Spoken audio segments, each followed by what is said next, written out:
நான் சொன்ன பார்த்தீங்களா புத்தூர் திருநா நடக்க போகுதுன்னு சொல்லிட்டு. ஸோ நாளைக்கு நடக்க போகுது. ஆனால் இன்னிலேருந்து வந்து பார்த்தீங்கன்னா ஒரே வைப்பாக வந்து பார்த்தீங்கன்னா பண்ணிட்டு இருக்காங்க. சூப்பராக பண்ணுறாங்க பாருங்க.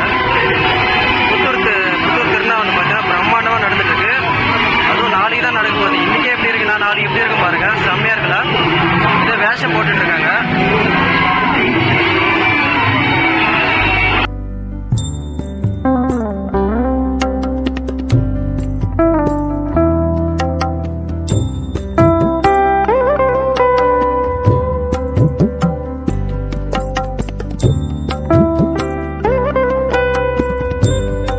இப்போ தேர் இழுப்பாங்க. ஸோ அதுக்கு வந்து பார்த்தீங்கன்னா கவரில் லெஃப்ட் ரைட்டு சொல்லிட்டு ஸ்கூல் பசங்க வந்து பார்த்தீங்கன்னா ப்ரைவேட் ஸ்கூல் பசங்க பிடிச்சிட்டு இருக்காங்க. ஸோ பாருங்கள், நைட் 8 மணிக்கு தான் வந்து பார்த்தீங்கன்னா தேர் இசுப்பாங்களாம்.